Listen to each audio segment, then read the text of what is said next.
Retina होता क्या है, हमारी आंखों में इसका क्या रोल है। जो हमारी आंख होती है ना, वो एक बॉल की तरह है। 3 कोट हैं बेसिकली जो आंख को स्टेबल करके रखते हैं, और उसका जो सबसे अंदरूनी हिस्सा है उसको बोलते हैं रेटिना। इसका बहुत इंपॉर्टेंट रोल है, क्योंकि अगर रेटिना है तो ही हमारे आंख में इमेज बन पाएंगे। जो हमारे इमेज बनते हैं फिर हमारे ब्रेन तक स्टिमुलेट होते हैं, ब्रेन तक कनेक्ट होते हैं, और जो चीज़ हमें दिखाती है ब्रेन।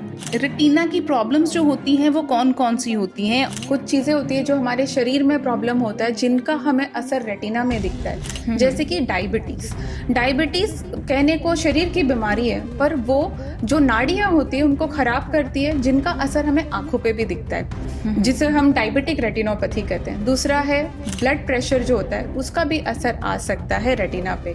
और कुछ और जो कॉमन चीज़ें होती है, जो कि एक वन ऑफ द इमरजेंसी है रेटिना का, वो होता है कि पीछे जो रेटिना या पर्दा जिसको बोलते हैं हम, वो अपने जगह से हिल जाना या पर्दा फट जाना जिसको बोलते हैं। तो ये कुछ चीज़ें होती हैं जो रेटिना के कॉमन प्रॉब्लम्स होते हैं और काफ़ी सीरियस भी होते हैं। और एक होता है कि रेटिना डिटैच, वो क्या होता है? 3 आंख के लेयर है, हर चीज एक दूसरे से जुड़ी हुई होती है। हर चीज जुड़े होने की वजह से जो सिग्नल होता है पास होता है एक दूसरे से, जिसकी वजह से हमारी रोशनी बनती है। डिटैच होना मतलब रेटिना अपने पीछे वाले लेयर से उखड़ गया है, दोनों चीज जो ऐसे जुड़ी हुई है दोनों सेपरेट हो गई है। उसके कई कारण हो सकते हैं। एक चीज़ है जैसे डायबिटीज़, जैसे हमने बात किया। डायबिटीज़ से क्या होता है, टेढ़ी मेढ़ी नाड़ियाँ बनती हैं। नाड़ियाँ जब कॉन्ट्रैक्ट करती हैं उसे खींच देती हैं रेटिना को। एक हो गया वो खिंचाव पड़ने की वजह से पर्दा फटना।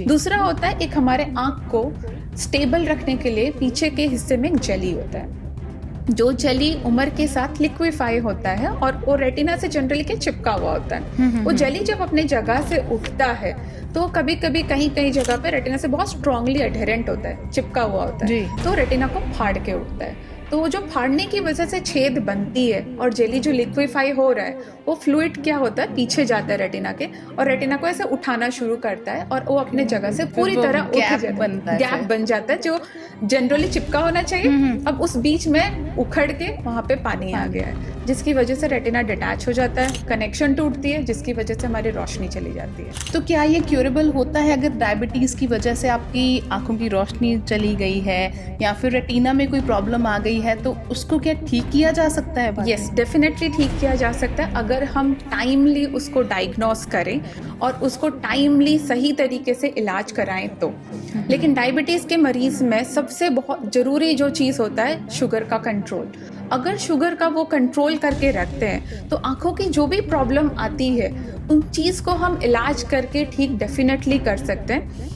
कुछ चीज़ें जो होती हैं वो एक एक्सटेंट तक ठीक हो सकती हैं, जैसे मानो कि हम कुछ परसेंटेज तक हम उसको नॉर्मलाइज कर सकते हैं, क्योंकि जो डैमेज ऑलरेडी डायबिटीज़ कर चुका है उसको हम कभी वापस 100% नहीं ला सकते। लेकिन टाइमली मैनेजमेंट अगर हो तो हम उस चीज़ को डेफिनेटली बचा सकते हैं और आँख को बचा सकते हैं पूरा।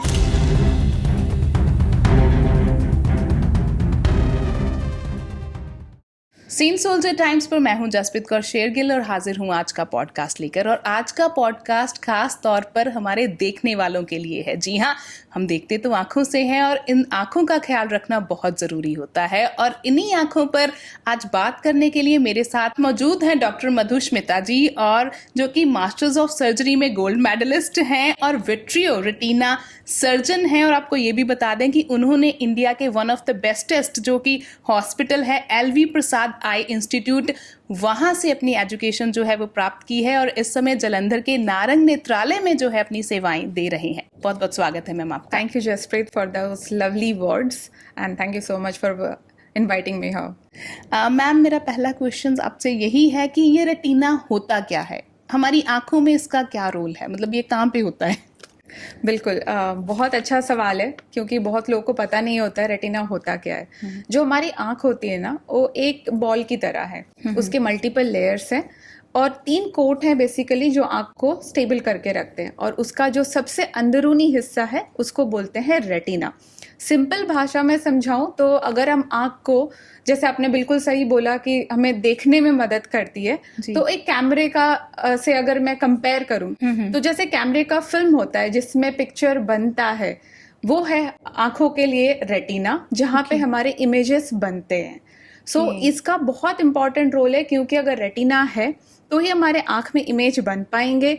जो हमारे इमेज बनते हैं फिर हमारे ब्रेन तक स्टिमुलेट होते हैं, ब्रेन तक कनेक्ट होते हैं और जो चीज़ हमें दिखाती है ब्रेन। जी, कहीं वही तो नहीं जैसे कि डॉक्टर्स बोल देते हैं कि पीछे का जो पर्दा है या पीछे की जो आपकी निगाह है या आईसाइट है उसी को रेटिना बोलते हैं, अगर सिंपल लैंग्वेज में बोले बिल्कुल तो? बिल्कुल उसी को रेटिना बोलते हैं, बट उसका और एक कंपोनेंट भी होता है जिसको हम बोलते हैं ऑप्टिक नर्व।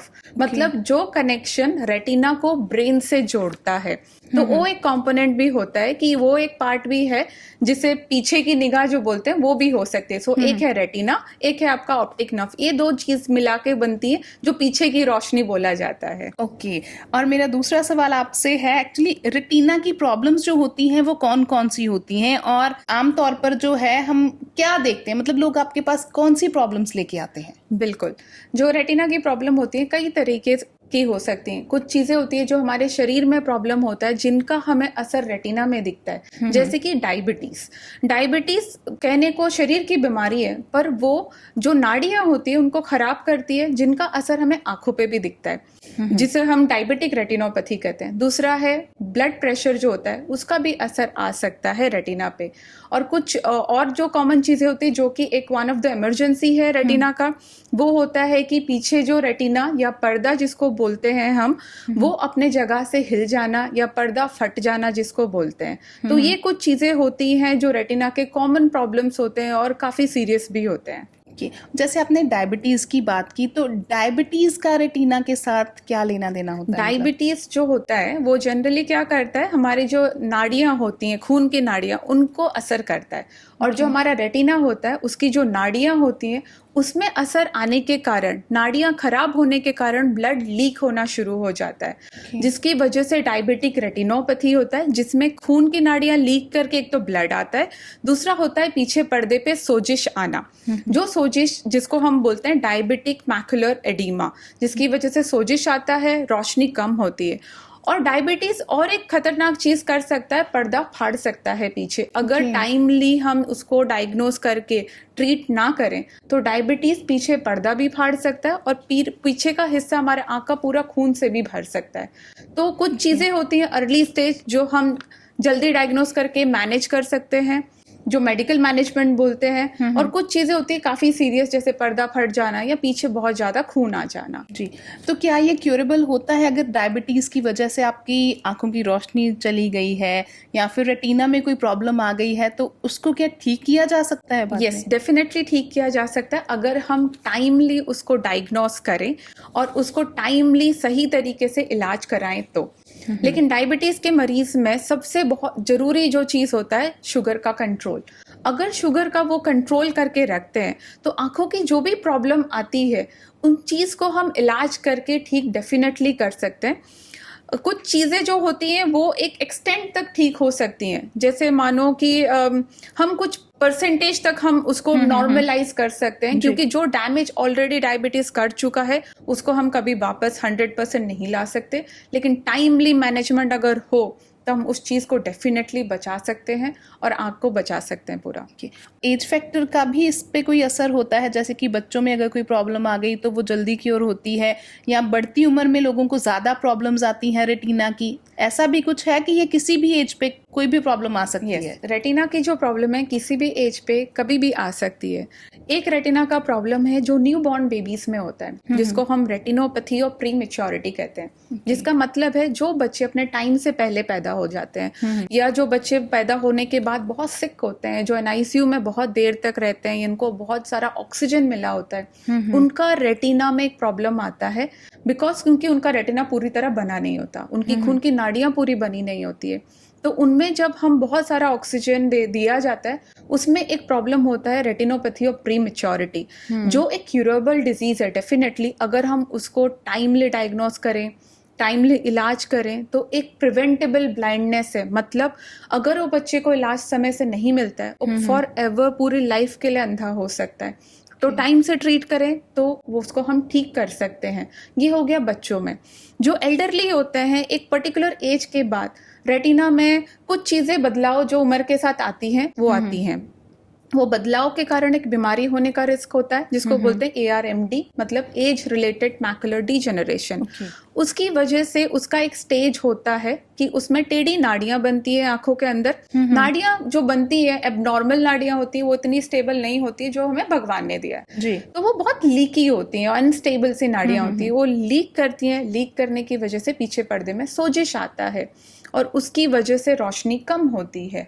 वो भी एक ऐसा चीज है, अगर हम उसको टाइम से इलाज करें तो उसको भी हम एक पॉइंट तक ठीक कर सकते हैं। लेकिन हम उसको इलाज ना करें तो बॉडी अपना नॉर्मल मैकेनिज्म शो करता है, जिससे बॉडी अपना हीलिंग करता है। वो हीलिंग से होता है दाग बनना। अगर एक बार दाग बनता है, फिर उस दाग करके जो रोशनी जाती है उसको हम नहीं ला सकते। दाग क्या होता है, ये कैसे दाग बनता जैसे है? होता है स्कारिंग। अगर हाथ में भी कहीं पे चोट लगती है तो पहले वो ब्लीड करता है। ब्लीड करने के बाद एक तो होता है कि बहुत डीप चोट है, टांके लगाए, सिलाई हुआ, फिर अपना हील होता है। एक होता है छोटा मोटा चोट जो हम घर पे क्या करते हैं, डेटॉल लगाया, साफ किया, छोड़ दिया, अपने आप ठीक हो जाता है। लेकिन वो जब भी ठीक होता है एक दाग छोड़ के जाता है जी। वैसा ही हमारा रेटिना में भी होता है। जब भी कोई लीक होता है या कोई कोई सोजिश होता है तो रेटिना के जो नर्व सेल्स हैं वो अपनी जगह से डिसरप्ट होते हैं, मतलब हिलते हैं, अनस्टेबल होते हैं। तो जब वो अनस्टेबल होते हैं, ऑब्वियसली जब नर्व टिश्यू अनस्टेबल होता है एक पॉइंट तक हीलिंग प्रोसेस होता है। तो जब वो हीलिंग स्टार्ट होता है, अगर हम टाइम से ट्रीट नहीं करते हैं तो हीलिंग बॉडी अपने मैकेनिज्म से करता है, जो होता है किसी भी तरह उसको जोड़ना। वो जोड़ने की वजह, वो जो बॉडी मैकेनिज्म करता है उससे बनता है दाग होना, जो स्कारिंग होना शुरू हो जाता है। वो स्कार बनाता है, बॉडी हील तो करता है बट एक स्कार के साथ हील करता है। तो इसके फिर नुकसान क्या होते हैं? इसके नुकसान होता है इरिवर्सिबल विजन लॉस। स्कार करके जो रोशनी गई उसको हम नहीं ठीक कर सकते, स्कार को हम रेटिना से नहीं हटा सकते, वो स्कार वहीं रहता है और उस कार की वजह से जो विजन जाती है उसको नहीं ला सकते वापस। तभी बोलते हैं कि एक टाइमली डायग्नोसिस और ट्रीटमेंट करें तो हम रेटिना के प्रॉब्लम्स का सल्यूशन ज़रूर ढूंढ सकते हैं और ज़रूर कर सकते हैं। और एक होता है कि रेटिना डिटैच, वो क्या होता है कि वो कैसे रेटिना डिटैच कैसे हो जाता है, उसका क्या मतलब होता है? तो उसका सिंपल चीज मैं बोलूं, जैसे मैंने आपको पहले बताया, 3 आंख के लेयर है, हर चीज एक दूसरे से जुड़ी हुई होती है। हर चीज जुड़े होने की वजह से जो सिग्नल होता है पास होता है एक दूसरे से, जिसकी वजह से हमारी रोशनी बनती है। डिटैच होना मतलब रेटिना अपने पीछे वाले लेयर से उखड़ गया है, दोनों चीज जो ऐसे जुड़ी हुई है दोनों सेपरेट हो गई हैं। उसके कई कारण हो सकते हैं। एक चीज है जैसे डायबिटीज, जैसे हमने बात किया, डायबिटीज से क्या होता है, टेढ़ी मेढ़ी नाड़ियां बनती हैं, नाड़ियां जब कॉन्ट्रैक्ट करती हैं उसे खींच देती हैं रेटिना को। एक हो गया वो खिंचाव पड़ने की वजह से पर्दा फटना। दूसरा होता है एक हमारे आंख को स्टेबल रखने के लिए पीछे के हिस्से में एक जेली होता है, जो जेली उम्र के साथ लिक्विफाई होता है और वो रेटिना से जनरली के चिपका हुआ होता है। वो जेली जब अपने जगह से उठता है तो कभी कभी कहीं कहीं जगह पे रेटिना से बहुत स्ट्रांगली एडहेरेंट होता है, चिपका हुआ होता है, तो रेटिना को फाड़ के उठता है। तो वो जो फाड़ने की वजह से छेद बनती है और जेली जो लिक्विफाई हो रहा है वो फ्लूइड क्या होता है, पीछे जाता है रेटिना के और रेटिना को ऐसे उठाना शुरू करता है और वो अपने जगह से पूरी तरह उठ जाता है, गैप बन जाता है जो जनरली चिपका होना चाहिए, अब उस बीच में उखड़ के वहां पे पानी आ गया है, जिसकी वजह से रेटिना डिटैच हो जाता है, कनेक्शन टूटती है, जिसकी वजह से हमारी रोशनी चली जाती है। तो इसको क्योर कैसे करते हैं फिर? इसका ट्रीटमेंट है सर्जरी। सर्जरी रेटिना डिटैचमेंट के लिए कई तरीके के सर्जरी हैं। तो जो सर्जरी होता है उसका मेन मकसद होता है कि उस जो चीज अपनी जगह से उठी है उसको वापस उस जगह पे चिपकाना। चिपकाने का तरीका है, पहले जो छेद हुआ जहां से पानी जा रहा है जी, उसको सील करना। सील करने के लिए हम लेजर या क्रायो दोनों तरीके का यूज करते हैं। और जो चीज़ हम एक टैम्पोनेडिंग एजेंट बोलते हैं, जैसे आप जैसे नॉर्मली भी हम किसी चीज़ को ग्लू से चिपकाते हैं तो उसको चिपका के रखने के लिए कुछ वेट देते हैं उसके ऊपर, तो उसी तरह रेटिना को जोड़ के रखने के लिए आंख के अंदर या तो गैस या ऑयल का इस्तेमाल किया जाता है ताकि वो जोड़ के रहे। तो फिर वो गैस और ऑयल जो होता है वो आंख में आप डालते कैसे हो? जो रेटिना के सर्जरीज होते हैं, at the end of surgery हम 3 छेद बनाते हैं आंख में, जिसके थ्रू हम आंख के अंदर जाते हैं और ऑपरेट करते हैं। गैस और ऑयल उसी तरीके से जैसे एक सिरिंज से ही फिल किया जाता है आंख के अंदर, और अगर हम किसी चीज़ को डालते हैं तो निकालना भी पड़ता है। तो गैस जो होता है अपने आप बॉडी में एब्जॉर्ब हो जाता है, धीरे धीरे टाइम लेके अपने आप चला जाता है, लेकिन जो ऑयल होता है वो बॉडी में एब्जॉर्ब नहीं हो सकता। तो जो ऑयल डाला जाता है जो सर्जरी में, उसको निकालने के लिए एक छोटा सा सर्जरी और चाहिए होता है वो तेल को निकालने के लिए, लेकिन वो जनरली प्लान किया जाता है 2 से 3 महीने के बाद। तो अपने रेटिना को अगर हम चाहते हैं कि उसको कोई नुकसान ना पहुंचे, हेल्दी रहे, बिल्कुल ठीक रहे और हमारी आंखों की रोशनी जो है वो बिल्कुल ठीक रहे, तो रेटिना की हेल्थ को मेंटेन करने के लिए हमें क्या करना चाहिए? बिल्कुल, स्पेशली डायबिटिक या हाइपरटेंसिव पेशेंट को तो रूटीन चेकअप कराना चाहिए, जो बहुत ज़्यादा ज़रूरी है, क्योंकि जो अर्ली स्टेज ऑफ बीमारी होती है कोई हार्म नहीं पहुंचाता, आपको कोई दिक्कत नहीं आएगी, तो आपको पता नहीं चलेगा कि कोई दिक्कत आ रही है, कुछ हो भी रहा है पीछे, क्योंकि हमें रेटिना ऐसे क्लियर आई में दिखता नहीं। तो आपको अगर शुगर, बीपी कुछ भी है तो अपने रेटिना स्पेशलिस्ट से कंसल्ट करिए, टाइमली चेकअप कराइए, उनके एडवाइजेस को फॉलो करिए। कुछ चीज़ें हैं, वाइटामिन्स होते हैं जो रेटिना हेल्थ के लिए इंपॉर्टेंट होते हैं, जो मैंने बताया एज रिलेटेड जो चेंजेस आते हैं उनके लिए कुछ वाइटामिन्स होते हैं, आइज वाइटामिन्स होते हैं, वो हेल्पफुल होते हैं। और कुछ और प्रिकॉशनरी मेजर्स जो मैं बताना चाहूँगी कि जो सन गेजिंग करते हैं लोग, कि डायरेक्ट सन को देख रहे हैं या लेज़र लाइट जो लोग यूज़ करते हैं, उसको डायरेक्टली आँख में कभी नहीं डालना चाहिए, क्योंकि वो सारे हार्मफुल चीज़ें होती हैं। वो सीधा आपके सेंटर जहाँ पे निगाह बनती है वहाँ पे इम्पैक्ट पड़ता है। तो जब भी आप बोलते हैं सोलर एक्लिप्स हम देखने गए थे, पर वो सब चीजें नहीं करना चाहिए, बहुत हार्मफुल होते हैं। है कि बोलते हैं कि अगर लाइक ग्रह लगा हुआ है कोई भी, तो उसको ऐसे सीधी आंखों से नहीं देखना, एक्सरे के साथ देखें। डेफिनेटली तो जब होता तो अंधेरा ही है, फिर भी ऐसा क्यों बोलते हैं? यूवी रेज बहुत पावरफुल होते हैं उसमें, तो वो लाइट डायरेक्टली आपके आंखों में जो नेचुरल फिल्टर्स होते हैं उनको फिल्टर आउट नहीं कर सकते। तो जब भी ऐसा कुछ होता है वो इतने इम्पैक्टफुल और रेज होते हैं कि सीधा आपके आंख में जाके वो सीधा आपके सेंटर विजन को इम्पैक्ट करते हैं। अगर आप इमेजिन करो, एक बचपन में जैसे हम करते थे, लेंस लगाते थे, पेपर के ऊपर रखते थे तो आग लग जाती थी, उसी तरीके का कुछ होता है अगर हम डायरेक्ट सन गेजिंग या लेजर लाइट के अगर डायरेक्ट दिखते हैं तो उसी तरीके से आग तो नहीं लगती है, बट वो सीधा जो सेंटर रेटिना का पार्ट है, जो सेल्स है, इफेक्ट होता है और वो सेंटर विजन को खराब करता है, और वो भी एक इरिवर्सिबल डैमेज होता है। तो वो चीजें भी नहीं करना चाहिए। थोड़े इरिवर्सिबल डैमेज मींस कि जो कभी इलाज हम ट्रीट नहीं कर सकते। कुछ चीजों को जो परमानेंटली डैमेज हो चुके हैं उनको हम वापस नहीं ला सकते, वो चाहे फिर ऑपरेट करना पड़े, कुछ भी कर लो, नहीं होगा। मोबाइल, अगर हम मोबाइल या टीवी, ऑब्वियसली आजकल जो जमाना है वो यही है कि हर कोई टीवी के साथ है, या फोन तो हर किसी के हाथ में, बच्चों को आप कितना भी बोल दो वो नहीं छोड़ते हैं ना। तो इसका क्या असर पड़ता है फिर रेटिना पे? रेटिना के लिए इसका असर डायरेक्टली नहीं है, एक इनडायरेक्ट असर पड़ता है, क्योंकि ये जो आपका नियर एक्टिविटीज है, फोन बहुत ज्यादा देखना, लैपटॉप, स्क्रीन टाइम बढ़ना, स्पेशली बच्चों में, इससे क्या होता है, मायोपिया यानी कि चश्मे का नंबर आता है, चश्मे का नंबर बढ़ता है। तो रेटिन जैसे हम एक बलून को एक एक्सटेंट तक फुला सकते हैं, एक पॉइंट के बाद वो बलून का जो लेयर होता है पतला हो जाता है, वैसे ही जब आंखों में चश्मे का नंबर आता है, आंख का साइज बड़ा होता है। आंख का साइज बड़ा होता है तो वो उसके जो लेयर्स हैं वो पतले हो जाते हैं। लेयर्स पतले होने के कारण रेटिना स्ट्रेचेबल नहीं है, हम उसको बहुत ज़्यादा स्ट्रेच नहीं कर सकते। तो उसमें क्या होता है, छोटे छोटे छेद आने शुरू होते हैं जो वीक पॉइंट्स होते हैं। तो वो एक कारण होता है रेटिना डिटैचमेंट का, क्योंकि ऑलरेडी वो छेद बन रहे हैं, लेयर्स ऑलरेडी पतला है।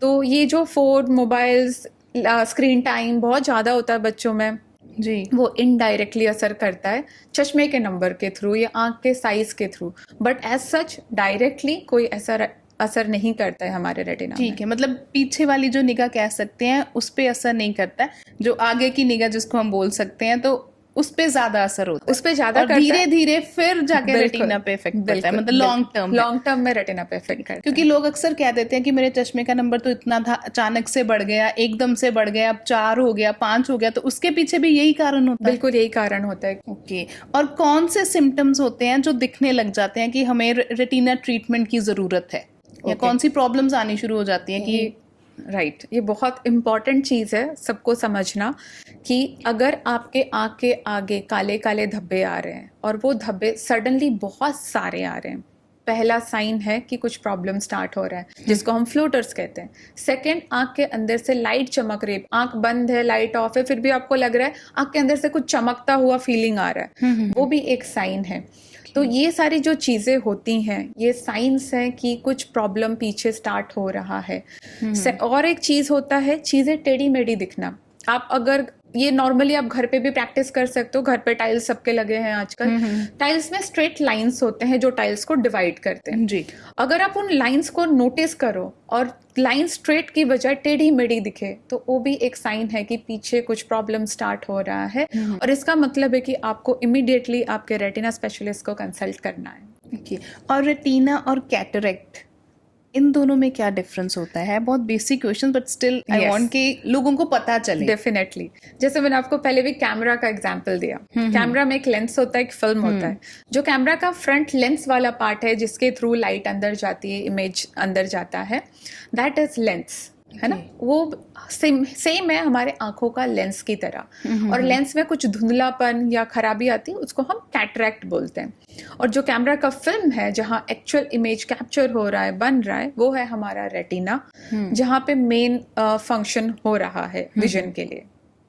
तो ये डिफरेंस है हमारे कैटरैक्ट जो लेंस की वजह से होता है, और जो पीछे मेन नर्व वाला पार्ट है, आंख का नस वाला पार्ट है, वो है रेटिना। और अगर रेटिना की सर्जरी होती है तो डेफिनेटली वो तो बहुत क्रूशियल होगी ना, कि मतलब इतनी थिन लेयर है, तो वो आप फिर करते कैसे हो, और उसको हील होने में कितना प्रोसेस लगता है, कितना टाइम लगता है? जो रेटिना की सर्जरीज हैं, अभी तो काफ़ी एडवांसमेंट्स आ गए हैं, बहुत सारे लेटेस्ट मशीन्स हैं हमारे पास। रेटिना की सर्जरी इस लाइक अगर आप नॉर्मल कोई सर्जन से बात करो और नॉर्मली कंपेयर करूं, तो जैसे एक एंडोस्कोपिक सर्जरी होता है कि 3 छेद होते हैं, एक लाइट सोर्स जाता है एंड ऑपरेट करते हैं। सिमिलर वे में आँख में 3 छोटे छोटे छेद करते हैं, एंड एक छेद से हम आँख को फॉर्म करके रखते हैं, या हवा या पानी से, जो स्टेराइल होता है सारा चीज़ें। और एक छेद से आपके अंदर जाता है लाइट का सोर्स, क्योंकि हमें देखना भी है, और एक से इंस्ट्रूमेंट अंदर जाता है।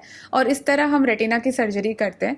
और कभी भी कोई भी नस की सर्जरी होती है, नस का रिकवरी टाइम थोड़ा लंबा होता है एक नॉर्मल कैटरेक्ट सर्जरी से, अगर मैं कंपेयर करूं, जिसमें आपको नेक्स्ट डे एकदम दिखने लग जाता है। पर retina surgery takes time to recover. उसमें हमें मिनिमम 4 से 6 महीना देना पड़ता है, क्योंकि जो नस अपने आँख जगह से डिटैच हुआ है, उसको हम वापस ला सकते हैं, जोड़ दिया, लेकिन उसको फंक्शन करने के लिए टाइम देना पड़ता है, क्योंकि वो कनेक्शन दोबारा बनेंगे, उस दोबारा से फंक्शनिंग शुरू होगा, उसमें टाइम लगता है। तो हमें 4 से 6 महीना मान के चलना चाहिए। विजन बढ़ेगी, लेकिन फाइनल विजन हमें 4 से 6 महीना तक टाइम देना चाहिए।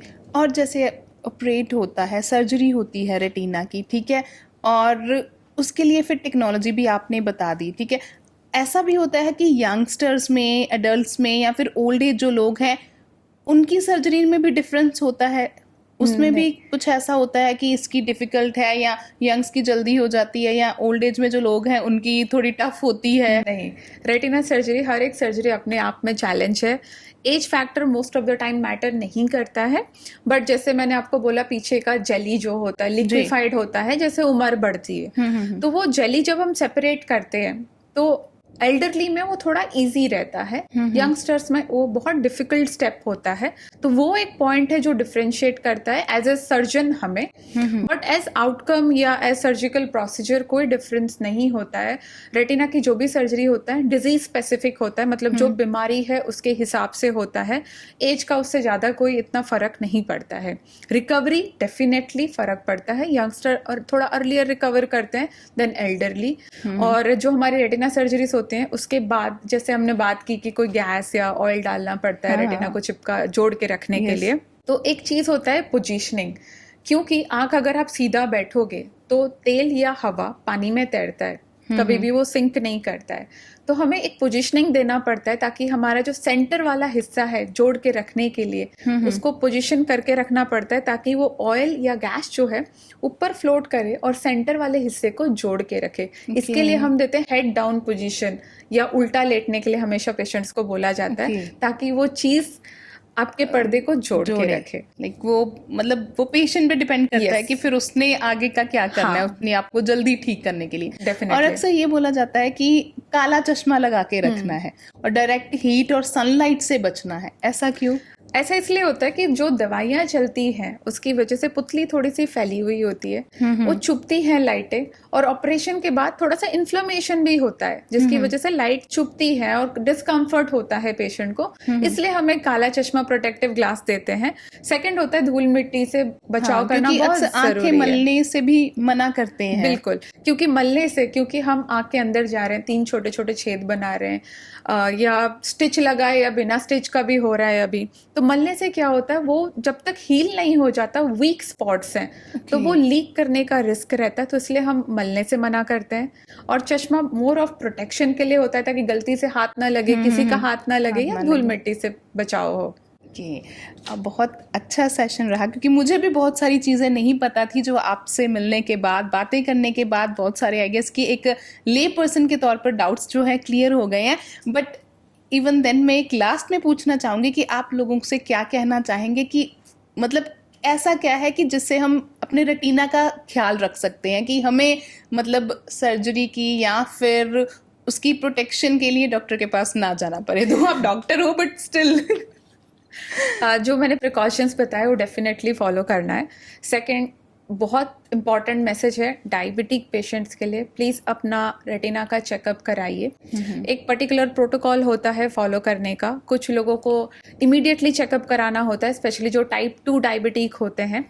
टाइप 1 डायबिटीज़ जो पेशेंट्स होते हैं वो within 5 year of diagnosis check कराना चाहिए अपने आँखों को। अगर आपके आँख में कोई भी प्रॉब्लम है डायबिटीज़ को लेके, तो आप प्लीज़ अपने डॉक्टर्स की एडवाइस फॉलो करिए। जैसे आपको बता रहे हैं कि 6 महीने में फॉलोअप है, 3 मंथ्स में है या 1 ईयर पे है, जो भी बताया जाए आप रूटीन फॉलोअप करिए और अपने शुगर को कंट्रोल में रखिए। और आई टोटली बिलीव कि डायबिटिक जो ट्रीटमेंट होता है बहुत लॉन्ग टर्म होता है, पेशेंस रखना बहुत ज़रूरी होता है।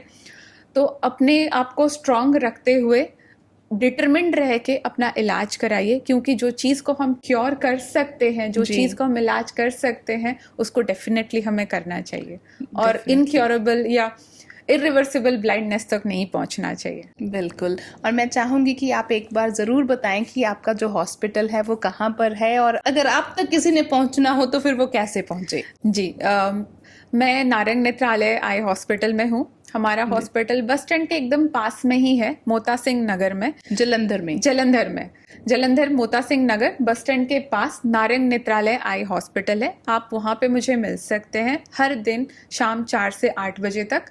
मैं हर दिन वहाँ अवेलेबल रहती हूँ। ओके। और आपके पास लेटेस्ट जो है एडवांस टेक्नोलॉजीज हैं वो कौन सी वाली हैं कि जैसे अगर कोई आए तो फिर उसको कहीं और जाने की जरूरत ना पड़े? हमारे पास रेटिना की सारी फैसिलिटीज हैं। रेटिना के ट्रीटमेंट जैसे होते हैं कि इंजेक्शंस लग सकते हैं, सारे इंजेक्शंस अवेलेबल हैं। लेजर होते हैं, हमारे पास मल्टी स्पॉट लेजर है। जाइस का जो मशीन, जो टॉप मशीन माना जाता है, वो है जिसमें कम पेन में और फास्टर लेजर प्रोसीजर हो जाता है, विच इज़ इफेक्टिव। और हमारे पास सर्जिकल रेटिना का भी फैसिलिटी अवेलेबल है। जो टॉप एंड मशीन्स हैं वर्ल्ड का, वो हमारे पास अवेलेबल है। तो आपको अगर कोई भी प्रॉब्लम है, अगर आप हमारे पास आते हैं तो आप डेफिनेटली एक सोल्यूशन के साथ ही जाएंगे। डेफिनेटली, ज़रूर। आई गेस कि अगर किसी को कोई प्रॉब्लम आती है तो वो आपके पास ज़रूर पहुँचे। एंड हमारे साथ जुड़ने के लिए, पॉडकास्ट में आने के लिए बहुत बहुत शुक्रिया। Thank you so much. I hope ये बहुत इंफॉर्मेटिव रहा हो लोगों के लिए। Definitely. Thank you so much. Thank you.